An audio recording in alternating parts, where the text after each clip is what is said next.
میری پوسٹنگ نوشہرہ ہو گئی، مثالپور کے ساتھ ہی ہے، نوشہرہ ہو گئی برج یونٹ میں.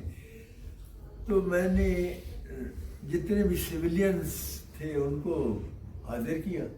میں دیکھوں تو صحیح کہ میری یونٹ میں کتنے سویلینس امپلائڈ ہیں. تو ایک بندہ غیر حاضر تھا. میں نے کہا یہ کون ہے؟ کہتے جی یہ بزرگ ہے، یہ اکوڑا خٹک دریا کے کنارے بیٹھا رہتا ہے، اپنے نفس خوشی کرتا رہتا ہے دھوپ میں. اچھا، تو میں نے اس کو کیوں نہیں بلایا؟ کہتے بس وہ اللہ کی یاد میں رہتا ہے. میں نے کہا اللہ کی یاد میں نہیں، بلاؤ اس کو. خیر اس کو بلایا، وہ حاضر ہوا. میں نے اس سے پوچھا کہ تم یونٹ کے امپلائی ہو؟ کہنے کہ جی میں جو ہے تو یونٹ کا ہی ملازم ہوں. میں نے کہا تم تنخواہ لیتے ہو؟ کہ جی تنخواہ لیتا ہوں. میں نے کہا کرتے کیا ہو؟ کہتے اللہ نہ کرتا ہوں. میں نے کہا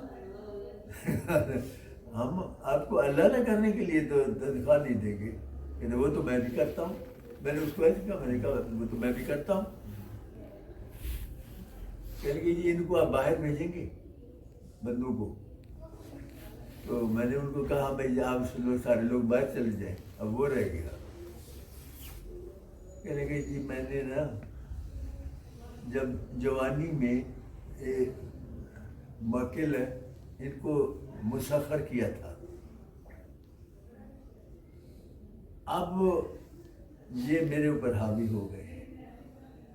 میں ایک 5-6 فٹ کے باکس کے اوپر بیٹھا رہتا ہوں، ہر وقت ادھر ہی اونگ لیتا ہوں، ادھر ہی نفل پڑھتا رہتا ہوں، نماز پڑھ لیتا ہوں.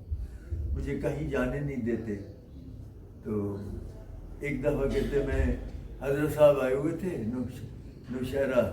تو میں آیا تو جیسے اندر آ کے بیٹھا تو انہوں نے کہا کہ تو باہر چل، ہم اندر آ نہیں سکتے، تو باہر چل، نہیں تو پھر تیرے سے ہم جو ہے نا نبڑ لیں گے. تو میں فوراً اجازت لے کے تو پھر اکوڑا خٹک چلا گیا. تو اس طرح سے مجھے کہیں بھی نہیں جانے دیتے. اور یہ جو بکسا ہے یہ نوٹوں سے بھرا پڑا ہے، لوگ جو دے جاتے ہیں. تو میں نے کہا یہ وہ چوری کوئی نہیں کرتا. کہتا یہ چوری کرنے دیتے ہیں.